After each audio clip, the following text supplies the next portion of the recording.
Welcome to Knowledge Mandali. Dear friends, if you are preparing for principals, vice principals in EMRS, KVS, NVS, NCT conducted by UPSC, this video may help to your preparation because we are going to discuss about pension and retirement benefits for central government employees.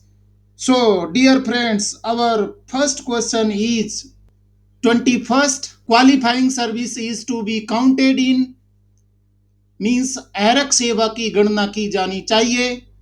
Our options are first A completed months, B completed quarters 3 months, C completed half years means 6 months, D completed years. So what will be the answer? Correct answer is C completed half years. मतलब 6 महीने की गणना की जाती qualifying service के लिए. Next question is 22.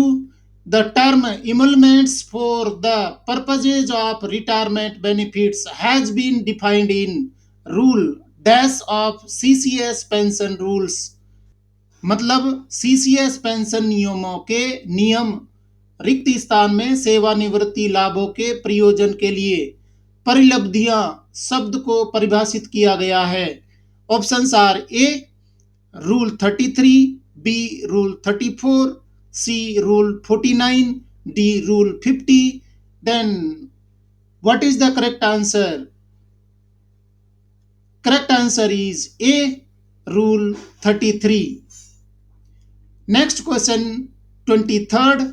For the purpose of calculating pension, emoluments include means pension की गणना के प्रयोजन के लिए उपलब्धियों में शामिल है.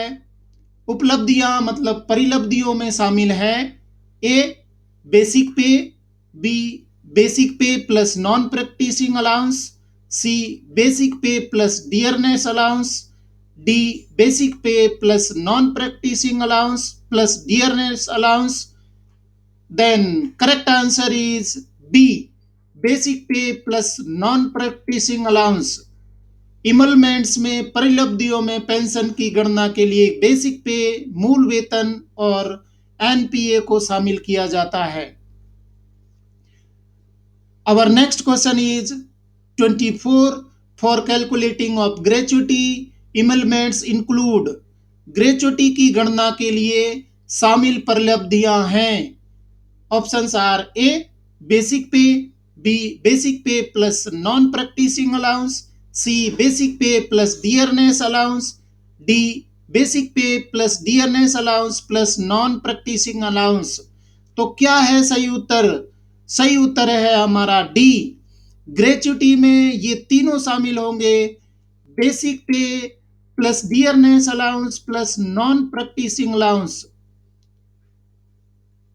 Question number 25. Dearness allowance is to considered for calculation of मतलब महंगाई भत्ते की गणना के लिए विचार किया जाता है. Option A pension, B commuted value of pension, C gratuity, D family pension.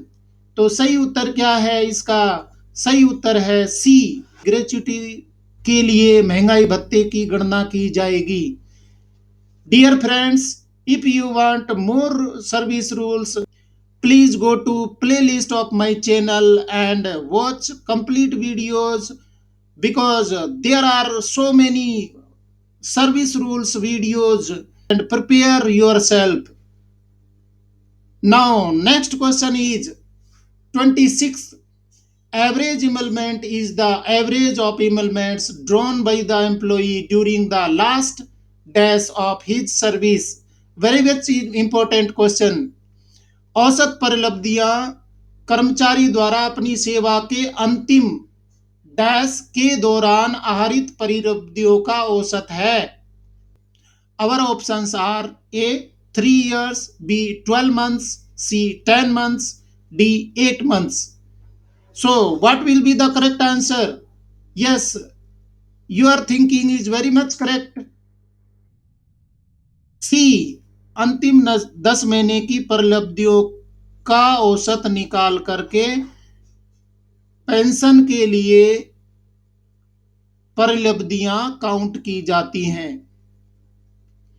Our next question 27. A government employee to be eligible for pension should have a qualifying service of at least means pension के लिए पात्र होने के लिए सरकारी कर्मचारी के पास कम से कम की अहरक सेवा होनी चाहिए।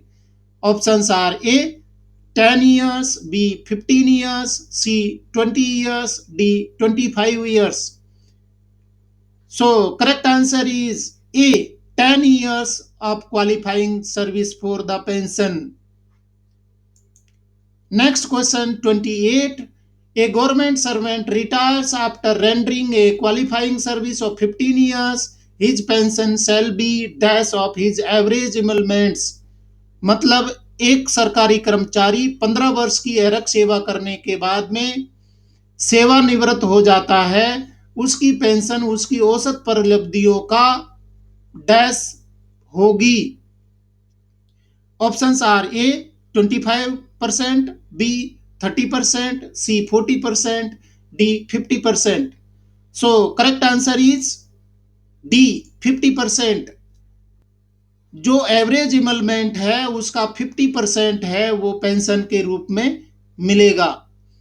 Question number 29.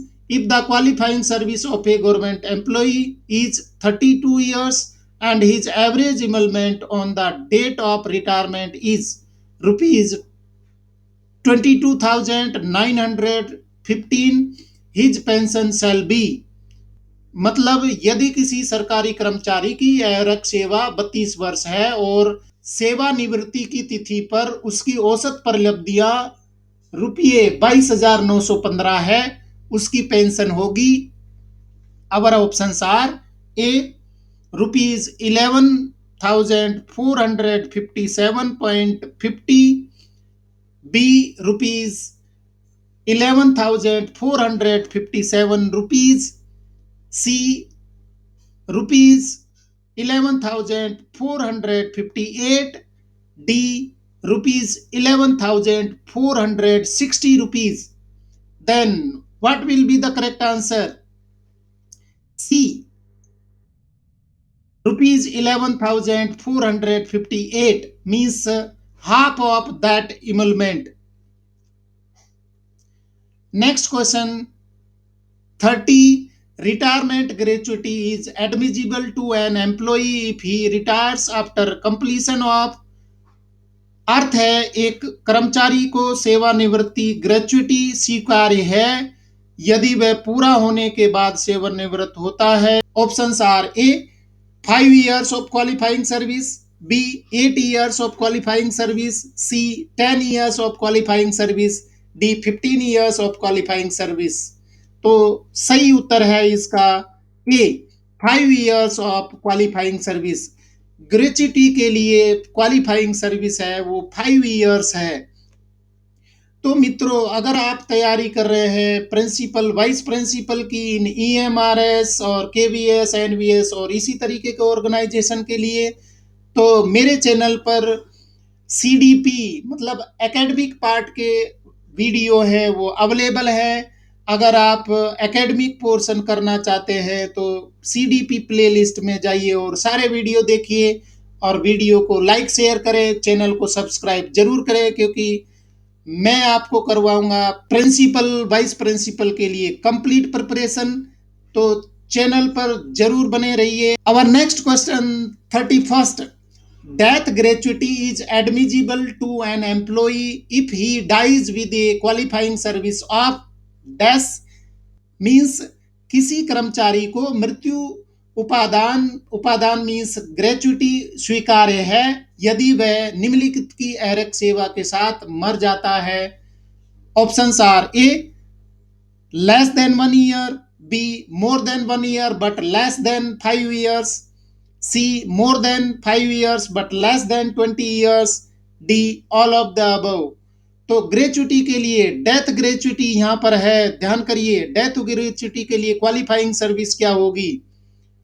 All of the above, सभी कंडीशंस में डेथ ग्रेच्युटी है वो मिलेगी। Question number 32. If an employee dies while in service having a qualifying service of 18 years, the amount of death gratuity shall be, means यदि कोई कर्मचारी 18 years की एरक सेवा के साथ सेवा में रहते हुए मर जाता है तो मृत्यु उपादान की राशि होगी कितनी? Options are A 6 times of emoluments, B 12 times of emoluments, C 20 times of emoluments, D 33 times of emoluments। तो सही उत्तर क्या है? 18 ईयर्स, याद रखिए 18 ईयर्स में कौन कितने मिलेगा, उसको कितने गुना इमलमेंट्स का डेथ ग्रेच्युटी के रूप में मिलेगा? सही उत्तर है C 20 times of emoluments. Question number 33।